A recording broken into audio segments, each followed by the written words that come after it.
Oi, hoje a gente vai falar sobre a melhor forma que a humanidade já encontrou de investigar mais sobre a realidade, a ciência, e por que ela é tão confiável. A gente vai conversar sobre método científico. Oi, eu sou a Marina e hoje a gente vai falar um pouco mais sobre o que é o método científico, como ele funciona e por que ele tem tanta credibilidade. Quando a gente aprende mais sobre método científico e sobre ciência, a gente entende e aprende a diferenciar o que é opinião do que é uma afirmação com respaldo científico. E por que a ciência é tão importante e por que ela deve ser tão respeitada. O que eu vou falar aqui sobre método científico não é tão diferente do que a gente está acostumado quando quer saber mais sobre a realidade. Desde pequeno, a gente observa o mundo ao nosso redor, fica em dúvida a respeito de várias coisas, gera várias perguntas, vários questionamentos. Quanto mais curioso a gente for, mais perguntas a gente gera e a gente busca responder essas perguntas. Isso não é método científico, mas é um método de encontrar conhecimento, de ir atrás de respostas sobre a realidade, certo? Um método que a gente está acostumado. Até hoje em dia, como adultos, às vezes a gente precisa resolver um problema no carro. Então a gente vai fazer uma pesquisa, não científica, mas uma pesquisa para descobrir como se conserta esse problema no carro, aonde buscar ajuda, em qual bairro eu vou encontrar alguém especializado em arrumar exatamente o que eu preciso no carro, quais os melhores preços. Então, a pesquisa, ela vai atrás também de respostas para perguntas.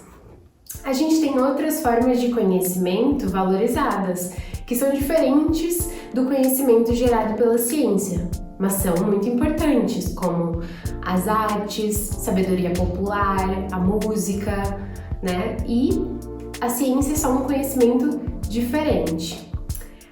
É um conhecimento sobre a realidade. É uma forma de investigar a realidade. Por que eu quero dizer que a ciência é a melhor forma de investigar a realidade? Porque existem várias formas de validação, não só a ciência.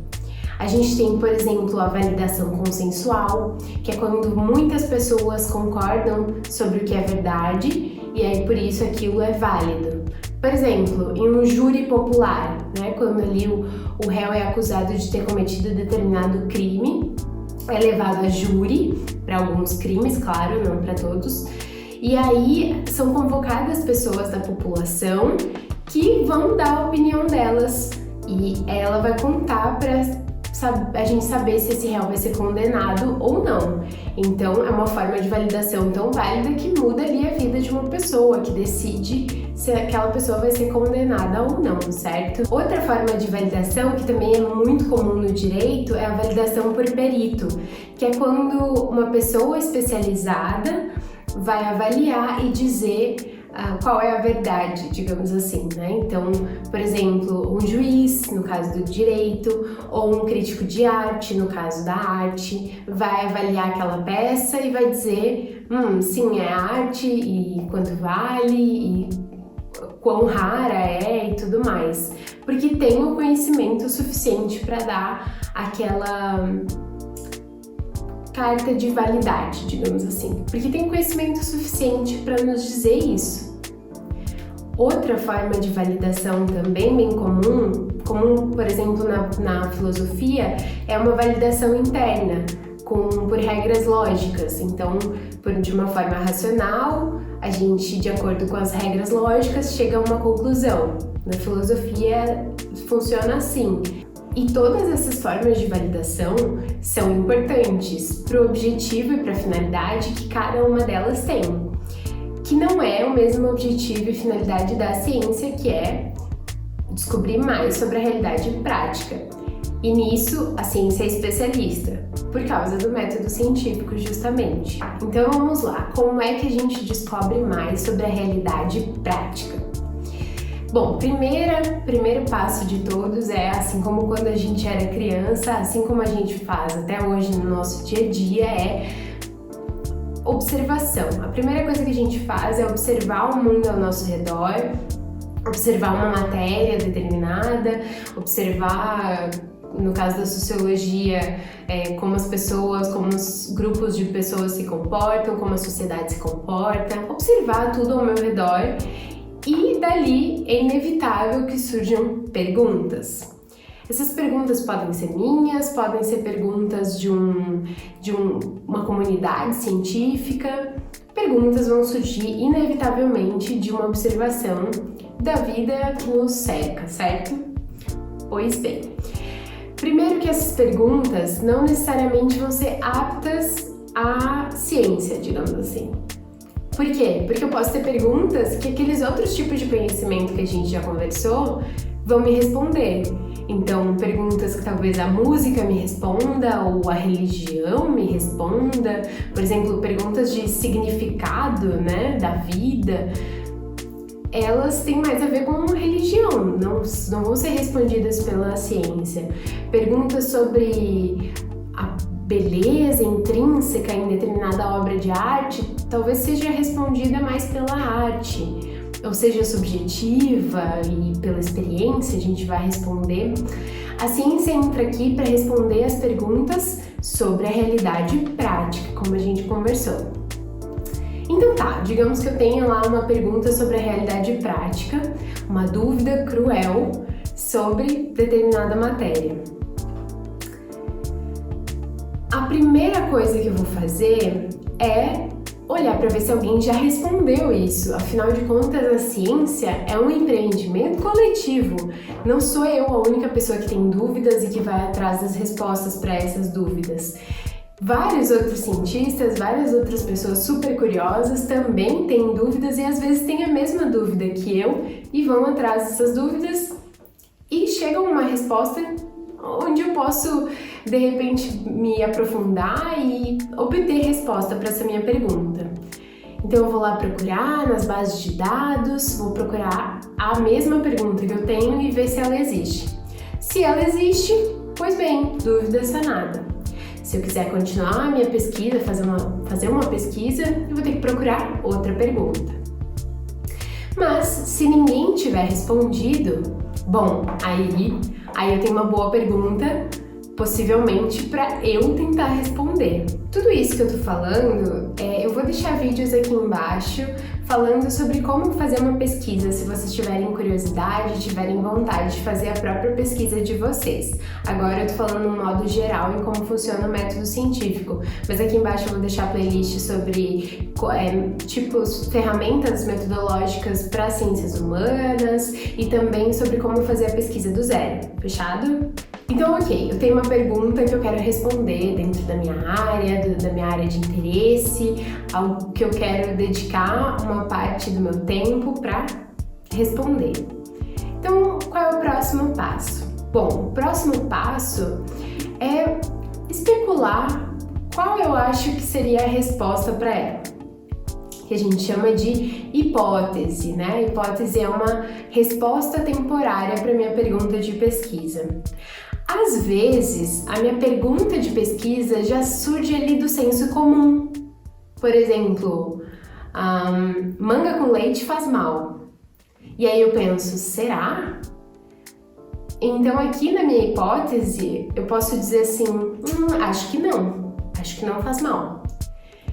E aí ela pode estar embasada em alguma experiência minha, por exemplo, eu posso dizer, uma vez eu experimentei uma bala de manga com leite e não parecia fazer mal, então não me fez mal, eu acho que não vai fazer mal. Bom, agora eu tenho a minha pergunta de pesquisa, eu tenho uma possível resposta e aí o que eu tenho que fazer em seguida? Eu preciso testar a minha hipótese, eu preciso testar se essa resposta que eu dei é verdade ou não. Porque concorda comigo que teriam N possíveis respostas para minha pergunta? Para quase qualquer pergunta. Geralmente na ciência a gente não faz pergunta só de sim, não, né? Então o número de possibilidades de resposta geralmente é enorme. Então eu vou testando cada uma dessas respostas para saber se elas são verdadeiras ou são falsas. A forma com a qual se testa uma resposta na ciência ela às vezes difere um pouco entre as ciências naturais, ciências exatas, ciências humanas, mas uma coisa em comum todas essas têm, que é o rigor. Então, todas as pesquisas precisam ser transparentes, precisam ser reproduzíveis, elas têm várias regrinhas que elas têm que cumprir, seja ela de humanas, de exatas, de ciências biológicas. E é isso que eu vou fazer. Cumprindo todas essas mini regrinhas, eu vou testar essa minha resposta. Notem que nesse momento, o cientista, ele só está preocupado em descobrir a verdade sobre a realidade, descobrir mais sobre a realidade. Esse é o valor primordial em uma pesquisa. Ele não está preocupado em que o palpite dele seja verdadeiro, entende? Ele quer saber se é verdadeiro ou falso, mas ele está completamente disposto a ter chutado errado, a chutar na trave, a chutar fora do gol. Ele está completamente disposto a isso, porque mesmo que ele esteja errado, ele vai ter uma resposta sobre a realidade. Descartar uma alternativa também é saber mais sobre a realidade, concordam? E aí a gente já ganha muita credibilidade, porque o orgulho do pesquisador não está em xeque nesse momento. Entendem? Ele dizer que ele estava errado no palpite inicial, tudo bem, é uma descoberta também. Pois bem, testei lá as minhas hipóteses e descobri se é falsa, se é verdadeira, não importa. Todas as conclusões são importantes para a pesquisa científica da mesma forma. E aí, o que eu tenho que fazer? O próximo passo do método científico é a publicação, tornar públicas as minhas conclusões. Por quê? Porque aí outros cientistas da comunidade da mesma que a minha, ou de alguma comunidade próxima que tenha interesse sobre o meu assunto, diversos cientistas pelo mundo inteiro vão poder ler esse novo conhecimento que eu gerei e questionar ele muito. Ele é colocado à disposição para que as pessoas possam, por exemplo, avaliar se eu segui o método direitinho, então se a minha pesquisa metodologicamente está ok, é válida. Se, por exemplo, eles quiserem refazer a minha pesquisa, eles podem refazer, ver se aplica a outros momentos também, a outros locais, em outros recortes. Basicamente, eles podem refazer minha pesquisa toda do zero, só para testar se a minha resposta é mesmo essa, é mesmo o que eu disse que era. Uma coisa que pode acontecer é chegarem novas evidências e elas, se a gente refazer a mesma pesquisa que eu fiz com as novas evidências, talvez elas cheguem a uma conclusão diferente no futuro. E as pesquisas estão aptas a isso, estão dispostas a isso, né? Para que a gente agregue cada vez mais conhecimento. Então a ciência, e por meio do método científico, é um empreendimento coletivo. Todos esses cientistas, de toda uma comunidade, de certa forma ali, cada um trabalhando na sua pergunta, estão dispostos a conhecer cada vez mais pedacinhos da realidade para juntar esses pedacinhos e poder dizer o que sabemos e o que não sabemos sobre a realidade. Então, toda aquela resposta que eu gero com a minha pergunta, ela é colocada à disposição desses cientistas que vão avaliar todo o rigor metodológico, que vão refazer essa pesquisa. E aí tem outro ponto de credibilidade, que é: a ciência não é feita sozinha, ela é feita por anos e anos, por várias pessoas de várias gerações que colocam em xeque e colocam as suas pesquisas à disposição para serem questionadas a todo tempo. Faz parte da cultura da ciência, né? Faz parte de ser cientista, colocar sua pesquisa disponível para ser questionada, para ser refeita, para ser criticada. Então, aí tem outro ponto muito sério de credibilidade. Algumas áreas do conhecimento têm mais pesquisa sobre, algumas áreas do conhecimento têm menos. Quando a gente tem muitas hipóteses que já foram testadas sobre um mesmo ponto e todas chegaram ao mesmo resultado, a gente tem uma teoria. É bem diferente do que a gente imagina quando pensa na palavra teoria sendo usada de forma corriqueira, né? Na ciência, uma teoria tem um peso muito importante. Foram várias pessoas, foram vários cientistas ou grupos de cientistas em diferentes anos, de diferentes formas, testando aquela mesma hipótese e sempre chegando àquele mesmo resultado. Aquele resultado, então, é chamado de teoria. É engraçado, né? A gente fala em teoria no dia a dia, parece algo, só em teoria, como se fosse uma hipótese. Mas não, a gente viu aqui que hipótese é senso comum, né? Mas teoria não. Hipótese é uma resposta temporária, é um chute do que a gente acha que vai ser verdade. Mas a teoria não. A teoria é um conjunto de hipóteses que chegou sempre a uma mesma resposta, a um mesmo resultado. Bom, e basicamente é por isso que a ciência é a melhor forma que a humanidade já encontrou de descobrir mais sobre a realidade, com tanta confiabilidade nos dados. O principal fator disso é especialmente o método científico que nos exige tanto e que é tão rigoroso e tão sofisticado, uma forma tão sofisticada de validação. Bom, me contem o que vocês acharam, eu espero ter esclarecido as dúvidas de vocês. Se quiserem outros vídeos como esse, por favor, se inscrevam no canal e eu vejo vocês na próxima.